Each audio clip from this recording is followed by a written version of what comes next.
Hello bachon, let's see this question. The question says that if z times of 1 plus a is equal to b plus iota c and a square plus b square plus c square is equal to 1, then we have to find the value of 1 plus iota z upon 1 minus iota z. Okay?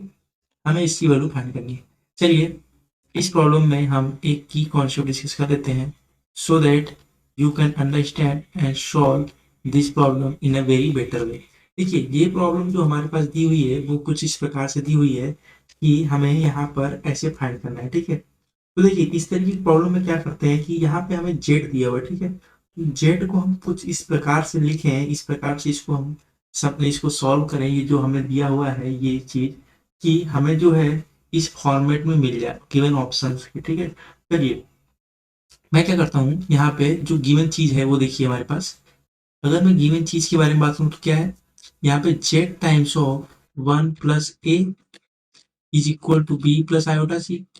Normally अगर मान लीजिए किसी complex number दिया हुआ है, Z is a complex number. ठीक है, ऐसे अगर मान लीजिए कहीं पर दिया हुआ है और हमें ये नॉलेज होनी चाहिए कि जो जेड होता है वो होता है एक्स प्लस आयोटा वाई.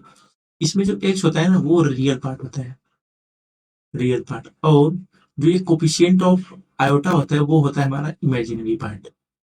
ठीक है, तो ये एक कॉन्सेप्ट है जो कि हमें पता होना चाहिए.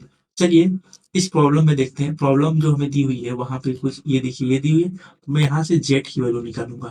बी प्लस आयोटा सी अपॉन 1 प्लस ए ये दिया हुआ है. ठीक है, तो इसको मैं इक्वेशन 1 नाम लेता हूँ. अब मैं जो फाइंड करना है वो देखते हैं. हमें फाइंड करना है 1 plus iota Z upon 1 minus iota Z. ठीक, तो चलिए मैं क्या करूंगा यहाँ पे जो जेड की वैल्यू मैंने फाइंड की है वो सब्स्टिट्यूट कर दूंगा. जेड की वैल्यू क्या है बी प्लस आयोटा सी अपॉन ए प्लस 1. बी प्लस आयोटा सी अपॉन ए प्लस 1 अपॉन, ठीक है, 1 minus iota times of B plus iota C upon A plus 1.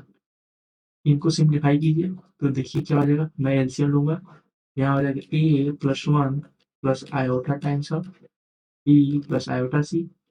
और ये आप जब एलसीएम ले लेंगे तो आपका ऐसे मैं लिख देता हूँ बाद में इसको कैंसिल करेंगे अपॉन. ठीक है, यहाँ आ जाएगा ए plus 1 minus times of iota B plus iota C upon A plus 1. आप देखिए ये टर्म कैंसिल हो जाएगी.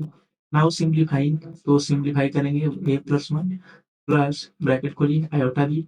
और मैं आपको बता दूं जो आयोटा स्क्वायर की वैल्यू होती है ना वो, अगर मैं इसको की कॉन्सेप्ट में आपको बताऊं, देखिए हमारे पास अगर कहीं मान लीजिए आयोटा दिया हुआ है आयोटा. ठीक है, तो आयोटा की जो वैल्यू होती है वो होती है अंडर रूट ऑफ -1. ठीक है, तो अगर मैं आपसे बोलूँ आयोटा स्क्वायर तो आयोटा स्क्वायर की वैल्यू होती है -1.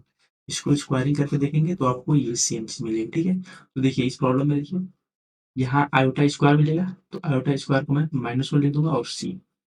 यहाँ देखिए ए प्लस 1 माइनस आयोटा बी और यहाँ माइनस हो जाएगा तो माइनस और माइनस कितना गया प्लस सी. ठीक है, तो हमें ये मिला. तो हमने यहाँ तक फाइंड कर लिया. अब देखते हैं आगे बढ़ते हैं.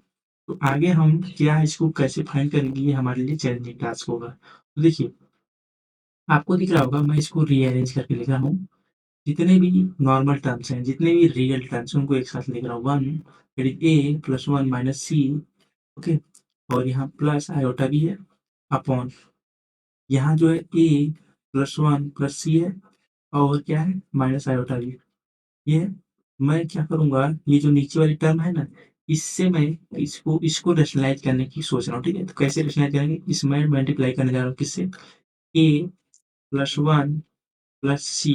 ओके, और यहाँ पे प्लस आयोटा बी. ओके, और यहाँ मैं क्या करूंगा a plus 1 plus c plus iota b कर सकता हूँ. ओके, तो देखिए ऐसा करेंगे तो क्या होगा हमें जो ऊपर मिलेगा वो तो ठीक है, नीचे क्या मिलेगा देखिए इसका स्क्वायर. हमको पता है a plus B into A minus B क्या होता है a square minus B square ये होता है. तो देखिए ये इसका स्क्वायर हो जाएगा. नीचे की मैं बात कर रहा हूँ, यहाँ देखिए क्या होगा ए प्लस 1 प्लस सी का whole square minus B square. B square क्या है हमारा यहाँ पे आयोटा स्क्वायर क्या हो जाएगा -1, तो ये प्लस और यहाँ बी स्क्वायर। ऊपर की जो टर्म है उसको लिख दीजिए a plus 1 minus c plus iota b whole into a plus 1 plus c minus नहीं प्लस और ये आ जाएगा। ठीक है, अब देखिए, अब हम इनका क्रॉस मल्टीप्लीकेशन करेंगे।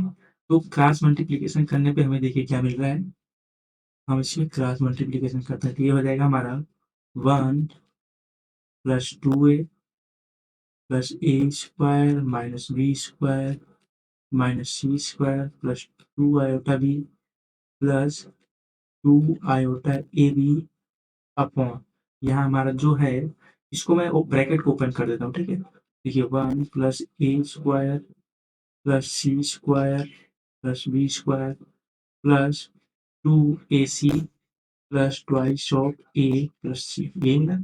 अब देखिए हमारे पास दिया हुआ है a square plus b square plus C square equal to 1, ये प्रॉब्लम में दिया हुआ है। ठीक है, तो हम क्या करेंगे यहाँ पे, यहाँ मैं जो है यहाँ ऐसे लिख दूंगा a square plus b square plus C square equal to 1।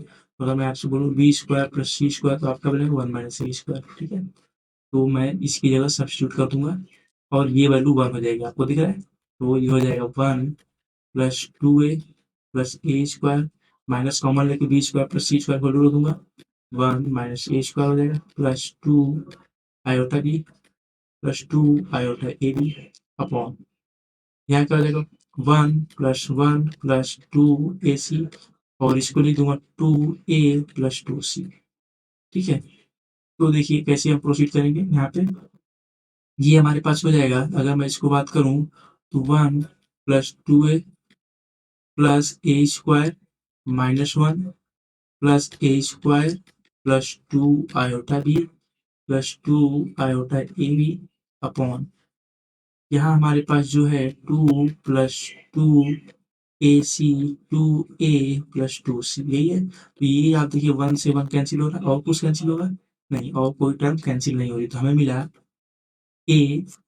Okay, that is ये 2a स्क्वायर हो जाएगा, यहाँ 2 है यहाँ 2 है यहाँ 2 है, 2 कॉमन ले लूंगा और नीचे सारे में 2 है, 2 कैंसिल हो जाएगा। देखिए क्या बचा है a plus, okay, a plus A square plus iota A B upon और क्या बचा, हमारे पास बचा 1 प्लस ए सी और क्या बचा प्लस ए प्लस सी बचा। ठीक है, तो ये हमारे पास बचा। अब मैं क्या करने वाला हूँ, इसमें से देखिए कुछ इस प्रकार करते हैं, इसको मैं ए कॉमन लूंगा तो यहाँ बचेगा ए प्लस 1, यहाँ मैं कॉमन लूंगा आयोटा बी तो यहाँ बचेगा ए प्लस 1 अपॉन यहाँ क्या हमारे पास बचेगा, अगर इसमें मैं कॉमन लूँ तो हमारे पास आएगा ए प्लस 1 और यहाँ क्या बचेगा सी प्लस 1, ये बचेगा। तो देखिए क्या मैं करने वाला हूँ, इसको मैं लिख दूंगा ए प्लस आयोटा बी और इसमें क्या हो जाएगा ए प्लस 1 और नीचे हमने भी क्या फाइंड किया था, नीचे हमने फाइंड किया था ए प्लस 1 इंटू सी प्लस 1, यही फाइंड किया था। अब देखिए यहाँ से ये टर्म कैंसिल हो जाएगी, तो हमें क्या मिला a plus iota b upon c plus 1। तो इतना बड़ा टर्म रिड्यूस होके हमें इतनी छोटी सी टर्म मिली है। चलिए ऑप्शन में देखते हैं हमारे पास मिल रहा है कि नहीं मिल रहा है। तो a plus iota b upon c plus 1, तो आपको कहाँ दिख रहा है, ये हमें दिख रहा है ए ऑप्शन में। ओके, ये so our final correct answer is A. So I hope you understood it well. Best of luck.